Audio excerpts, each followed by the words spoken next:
This week on A Lively Experiment, the death of Senate President Dominick Ruggerio, his legacy, and what it means for the upper chamber going forward. And Governor McKee announces an ambitious plan to increase the state's housing stock over the next 5 years.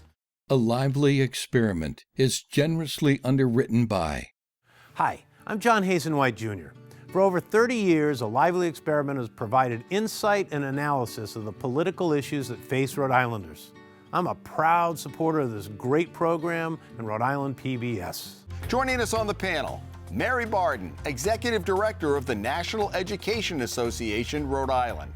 Attorney and former Cranston Mayor Allan Fung, and Bill Bartholomew, political contributor and host of the Bartholomewtown Podcast.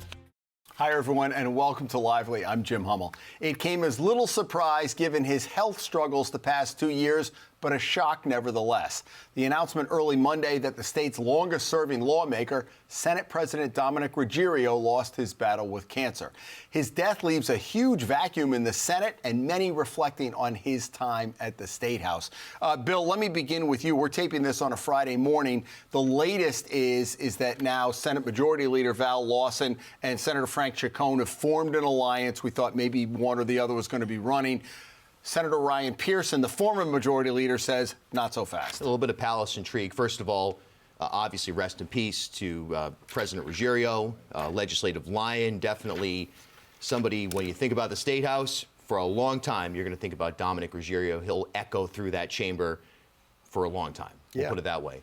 In terms of right now, it's really interesting because a statement was released yesterday by the Senate's press office saying that Lawson is going to be your president. Essentially, they have the implication is that she has the votes. And then Ryan Pearson, who famously kind of had a falling out with Dominick Ruggerio earlier this year when he attempted to basically out Ruggerio as president due to these health issues, he's claiming that he may be able to get the votes in spite of the fact that this press release came out that makes it appear as though Lawson has the votes. So it's palace intrigue. It may be playing out as we speak right now.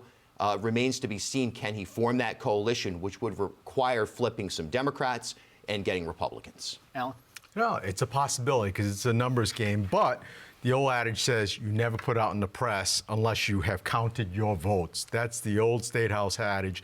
So right now it appears that, Frank and Val have the votes, in their pockets, lined up. However, if the progressive wing that Pearson has, because remember, he had 9 votes last time, 2 kind of abstained from the caucus vote.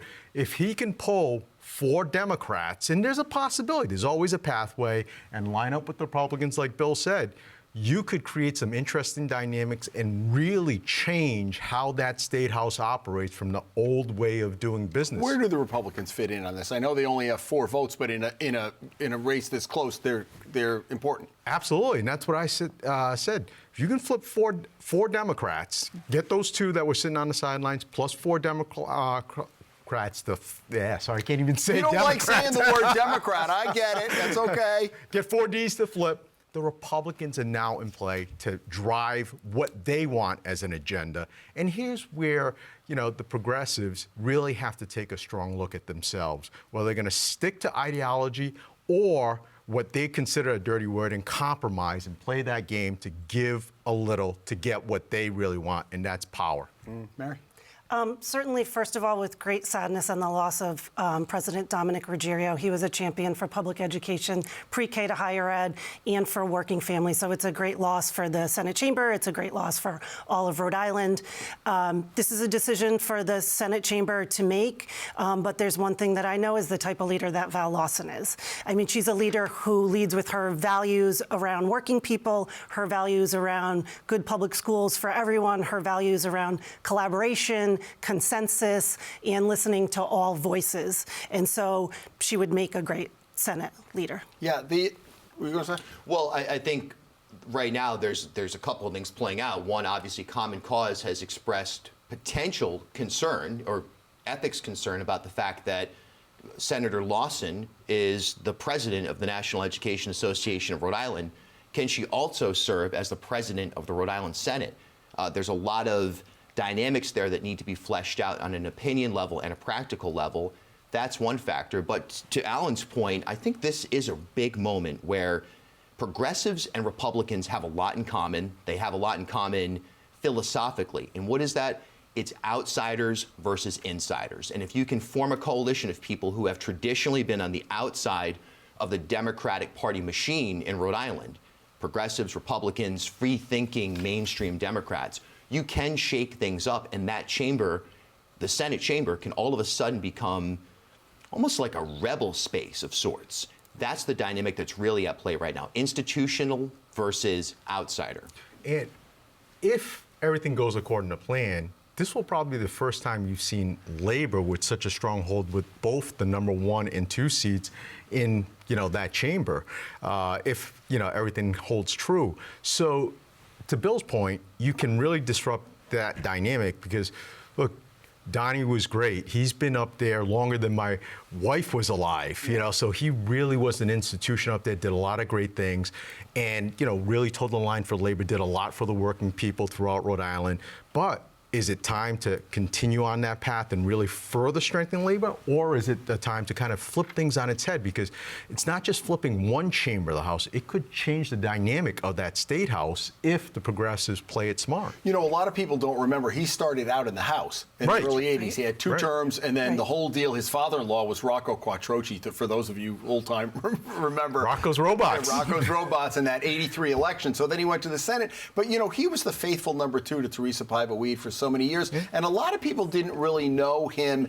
I think he grew into the role, and I don't know what it was like for you, because I know you probably had conversations on education. Just what, for people who just see him from the outside, what was it like interacting with him? I think he was someone who really listened to people, who was really looking to collaborate, and I think from our perspective, we're always looking as advocates to move politicians on the issues towards our issues, and we have to think that people are going to move, and I think he was always someone who was open to new ideas and was listening and was willing to move. I think you saw throughout his career that, particularly at the end, there were ideas that maybe he didn't necessarily, he wasn't, with what we thought was the right idea, but over time was willing to listen and to move on issues. You saw him soften a little bit this year, saying about the assault weapons ban, which he had, and Mattiello particularly when he was in the House. What are you looking at now with the dynamic? It's so hard we're really heading into the home stretch now at the General Assembly.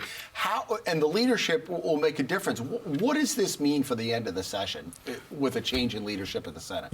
It depends on what, Val and Frank are going to put out as their plan. I love how he's on first-name basis already with Val and Frank. It's Rhode Island, right? Well, you can't call him president yet or, right. majority leader yet. So, but both individuals are going to have to set what they want to see as an agenda for not just their chamber, but for the House, because they have an opportunity to impact and shake up those legislations that were on the table or now potentially not on the table anymore. And you mentioned one, with the ban, but take a look at even some of these issues that have been percolating for years.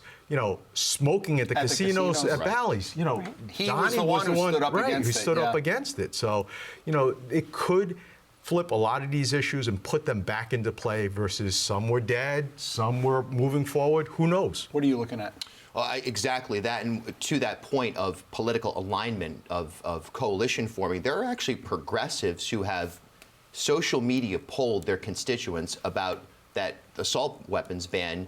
There are progressives who align with Republicans on weapons from the equity standpoint, from the self-defense standpoint, and some I've even seen make the argument of defense against the state or the police. So there's actually an interesting dynamic there where progressives, in some cases, are more aligned with Republicans than mainstream Democrats or Moms Demand Action on assault weapons. So if those coalitions formulate and Pearson somehow becomes president, that's one thing to look for.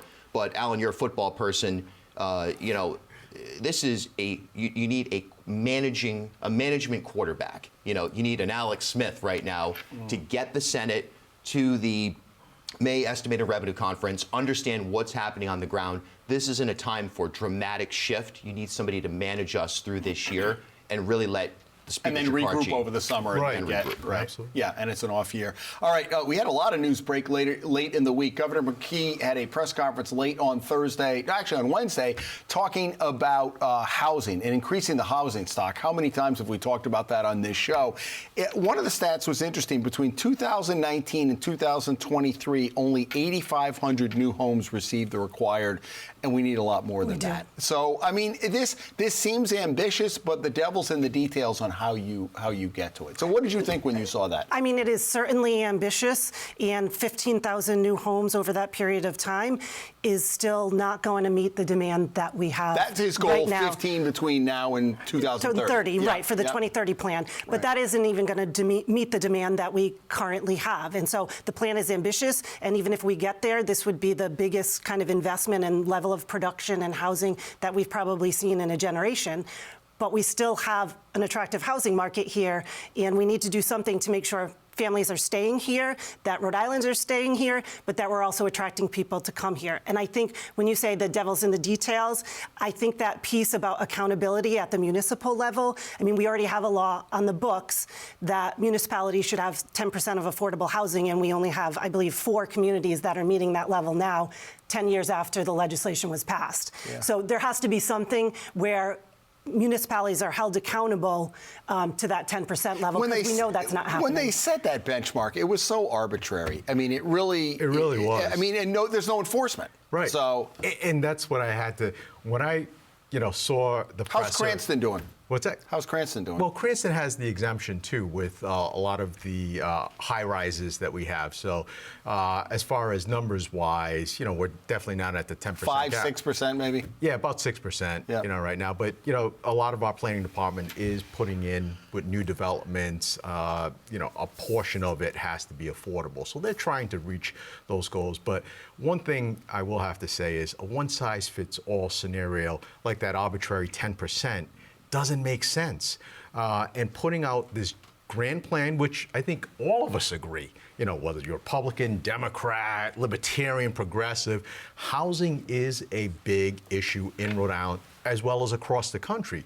But how you implement the plan is going to be critical, and whether or not you listen to a lot of the stakeholders is a big piece, because when the announcement of the plan came out, and you hear the governor say, we've got 30 days of listening period. What is that?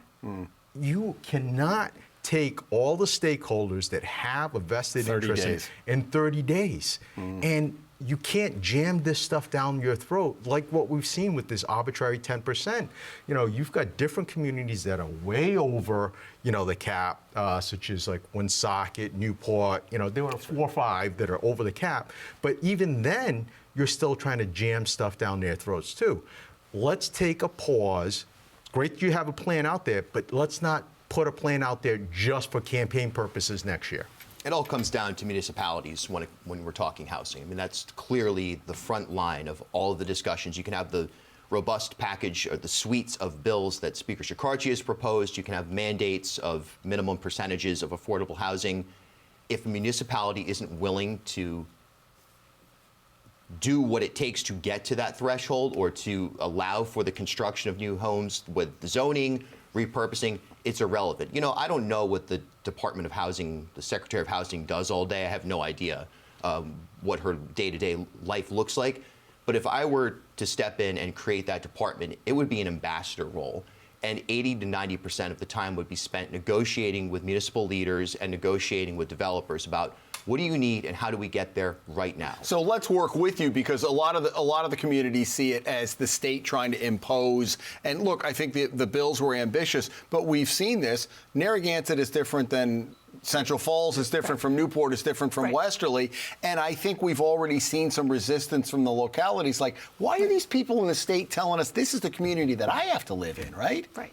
Well, I think there has to be some flexibility. I mean, I think to Allan's point and Bill's point, there has to be flexibility that's going to allow the municipalities, to do what's going to work in their community and with their land development. But I also think, I'm not sure that I agree that this is being shoved down their throats. I mean, we've 10 years already that we've been looking to increase affordable housing, and municipalities have known this. And so I think that there is a responsibility at their level in order to implement this the way it works in their community in some way and working with everyone together. But we have to do something. I mean, not doing anything is not the answer. But, to one of the things that Bill pointed out, we still don't have an idea of what the so-called Secretary of Housing really is doing.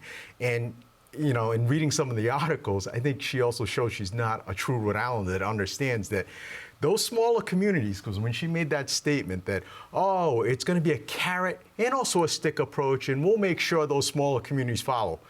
Really? Take a look at how long it's gotten to the table. By making a statement like that, you've just alienated tons of small communities throughout Rhode Island, tons of mayors, tons of town managers that have heavy influence over their constituencies. And if you haven't been in Rhode Island, you don't understand. And there's been some not so quiet resistance in some communities. She better not be drinking Dells with a straw. That's it. He better tell her if she's coming from Massachusetts. That will sink her right away. I want to see a pile of those little miniature lemons that you spit out all over there the Secretary of Housing. Not as many lemons as we used to get. But I agree with you on the ambassador because, the litmus test. She doesn't use her blinkers, hopefully. Yeah. Bill, I agree with you totally. If you spent a lot of time saying, look, we're here to work together, not shove this down your throat. I understand your point, but I think a lot of people see, a lot of the local communities and the zoning boards who have been doing a lot of work see it that way, don't they? Right. I mean, I think in some places they do. But I also think that there's a resistance to affordable housing that some communities definitely need to get beyond. Right. That we need to have, if the we want to stick rather than the carrot. Well, right? and if we want to keep Rhode Islanders here, I mean, you have anyone who has a young adult in your life who's in their 20s or early 30s and who is looking to buy a home here or even to rent an apartment in Providence, it's unaffordable. And we can't continue that. If we want to say we want to keep people here in Rhode Island and we want Rhode Islanders to stay, every community needs to be on board in order to make that happen. Yeah, and it's not even just on the younger spectrum. You've got a lot of people on the older spectrum getting priced out. And that's why, last year, Speaker Scacci's bill, especially on the ADUs, are one part of the solution, because it is helping those families that are transitioning. But we still need more because, like I said when I first started this conversation, this is an issue that impacts all spectrum, regardless of party politics. I don't know why I'm struggling with. Yeah, there you go. Just don't say Democrats again. That's right. These are ours. How's that? Yeah. But bottom line is, we've got to come together, put the appropriate listening tools into place, and try to work towards a compromise. It's not a bad word to get things right. Yeah. As we head toward the end of the General Assembly session, I just want to into, the budget's always a big difficulty. A lot of bills are going to be in play. We don't know what's happening with the Senate. Allan, what are you keeping your eye on? I think a couple things that are going to say whether or not the leadership battle is real, and most importantly, what are some of the commitments on some of those bills? And for me as a lawyer, what happens to some of those judgeships that were promised that were in play before? Right, because the Senate confirms. Senate confirms. Yeah. So, as a lawyer, I want to make sure that we've got, judges out there that have been practitioners, that have tried cases, that understand both civil, criminal, because they have a profound impact on daily lives of people that are going into that judiciary system. And the reality is we have some judges who are getting close to retirement, let's put it that way. Could have retired a long time ago, so there's going to be that big turnaround. That's going to make, we've seen that on the federal level, that's going to make a huge difference for generations to come if you have people in their 30s, 40s, early 50s. No question about it. Lifetime. That's a great point. That is probably topic number one in a pragmatic sense. I mean, I'm looking for revenue, May revenue estimated conference, second time we've said that today, but that's what we need to understand in terms of how we're going to be able to implement things in this state, coming out of the period of COVID money, understanding a marketplace in general filled with uncertainty. We need to know how much money we have to work with. And once, you could sit here and speculate, will assault weapons go through or not? And that's interesting. But how stable is the state of Rhode Island going to be? And how much are we going to be prepared to make the critical investments? Forget the 2030 plan, the 2100 plan. We should be thinking about so many different things right now but can we? Are we practically set up for success going into the future? What are you keeping your eye on down the stretch? Certainly, like student health and well-being is a priority for NEA Rhode Island, and as we all know that there's a student mental health crisis amongst our kids, and it has an impact in classrooms. And so we are keeping an eye on a bill that would limit cell phone usage in classrooms, K-12, during the school day. We absolutely are. And have been lobbying for it? We have been. Yeah. And it has you'll hear from our members, and our members testified this week, that it has an impact on the classroom. It has an impact from cyberbullying. It's a distraction. It's hard to instruct students when they have the phone under the desk and they're not paying attention, and then that creates its own drama. And in the places where we've seen these cell phone restrictions implemented, sometimes with those yonder pouches where the students have them on them, there has been a decrease, I think in one school, 80% decrease in student behaviors. Central Falls. Yes, yes, I've seen Mayor Rivera speak about how it's worked. Students are looking at each other in the eye in the hallway. They're not refreshing. in the, yes, and at lunch, they're playing games, they're having conversations, and that social interaction, especially post-COVID, is so important, and so it's certainly... Have you talked to your AFT brethren about that, too? We have. Is a united front on that? Absolutely, and I know that in Providence, where Mary Beth Calabro was teaching, that they introduced a pilot there, and she can speak to the success of it there as well, and that it really helps with students' mental health and well-being, it helps with instruction, and if we really want to improve academic success for students, it's going to be a piece of the puzzle. It's not the answer, certainly, but it is something that we're watching. Also, every year, education funding's the big, and we haven't talked to many education people on this show. Glad to have you here. First of all, thank you. Welcome. This is Mary's first show, so thank you. We don't have the balloons and the sirens going off, but nice to have you here. Thank you. How are you feeling about the funding formula, or what the governor put in his budget so far? Would you like to see more as the House massages it a little bit? I mean, I think we'd always certainly like to see more. I think with the loss of the ESSER funds that we've seen from school districts, those things were funding things that we needed all along. They weren't add-ons. It wasn't money that added additional programs that were unnecessary. They were programs we needed all along. So certainly we're looking for additional funding around mental health. School social workers would certainly be helpful. I think there's a long-term conversation that's happening around the funding formula. It's been in place for 10 years, and I think that it's time that we need to take a look at it, and there need to be some tweaks made in order to make sure that it's fully funding education in all the municipalities. And it comes back to the question we had around housing, to make sure municipalities are paying their fair share. Because across the state, urban, suburban, and rural, there are districts who aren't paying their fair share. Just briefly before we get to outrages, it's been silence from the governor's office on this whole primary doctor situation. Anchor Medical, 25,000 people. We talked about this at length on Lively over the last month. I've heard nothing from the governor or the legislature, and I wonder why the silence. Wouldn't you at least stand up and say, we're working on it. There are doctors here. We're going to try to pair them up. Now, I'm hearing there may be a press conference. We're taping on a Friday morning, either later today or Monday. But what do you make of that? Well, to your point, I'm hearing that there is some movement. And as to when that movement comes out, will it predate or post-date when this show airs, we'll find out. But hey, look, it's not just Anchor. We have a healthcare crisis in the state that's unfathomable. And I spoke with the CEO and COO of Blackstone Valley Community Health last week on Bartholomewtown, and they said, look, we're ready to absorb some patients, but we can't do much. Same with Thunder Mist, other community health organizations around the state. This is a huge problem. Everybody knows it if you're trying to get a primary care doctor. As far as the politics of it, geez, wouldn't you think it would be a great chance to do a press conference in front of one of the Anchor facilities, and you stand there, no tie, just stand there and say, hey, I'm with you. I'm a human being. This is wrong. We need to figure this out. And if I have to get an air mattress out and sleep in the State House to figure this out, this is priority number one. Instead, we have talk radio speculation and people not able to find a doctor. And that's the vacuum that we have. It's unfathomable. It could get worse, too. Because we talk about the judges retiring, the doctors retiring, Doctors are retiring, and to both Bill and Mary were talking about with what's upcoming in the budget.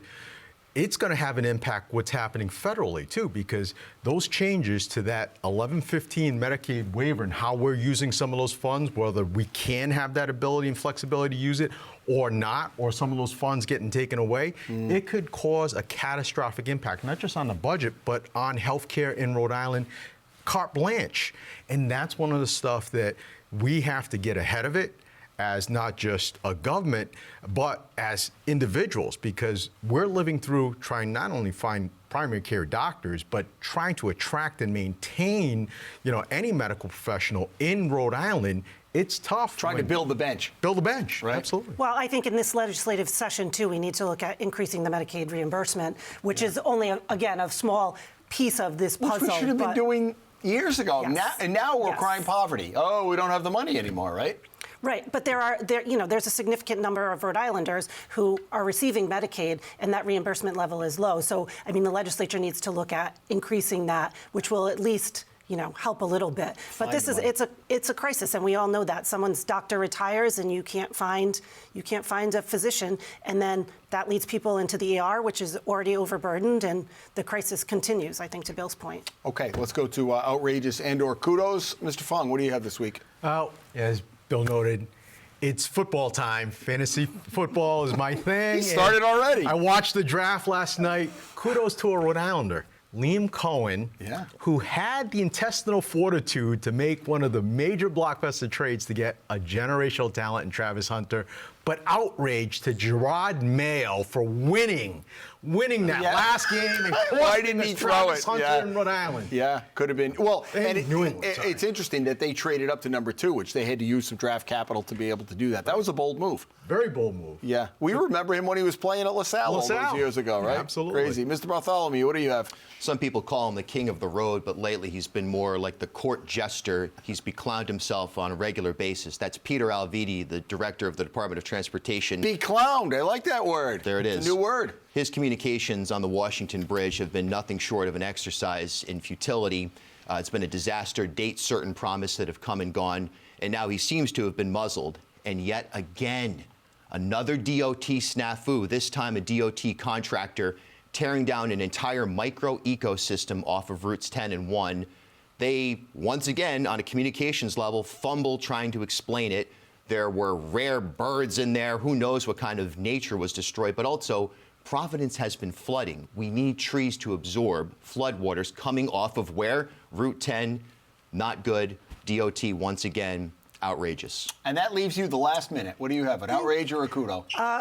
There's a lot to be outraged about, that's for certain, but it's my first time on Lively, so I'll take a kudo. Sure. So to the federal court in New Hampshire yesterday issued a preliminary injunction against the Department of Education in regards to their Dear Colleague letter, which would have forced school districts and colleges and universities to comply with eliminating diversity, equity, and inclusion activities. And so it's a first step in pushing back against the Trump administration and their incursions into education. We didn't even get to the Trump administration this week. I think it's the first time we have so much going on. But anyhow, great to see you guys. Bill, good to see you. Allan, Mary, nice to have you. Thank we hope you. to have you back. Thank you. Folks, if you don't catch us Friday at 7 or Sunday at noon, we archive all of our shows at ripbs.org. And the other thing you can find at ripbs.org, earlier this week, Ed Fitzpatrick from the Boston Globe and I had Senator Jack Reed and Congressman Gabe Amo right here on the Lively set for an hour-long discussion about what's happening in Washington during the first 100 days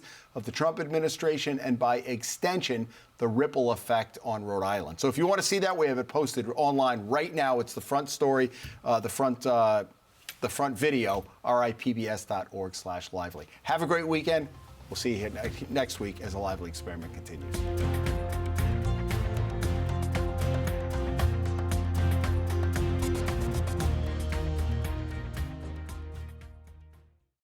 A Lively Experiment is generously underwritten by... Hi, I'm John Hazen White Jr. For over 30 years, A Lively Experiment has provided insight and analysis of the political issues that face Rhode Islanders. I'm a proud supporter of this great program and Rhode Island PBS.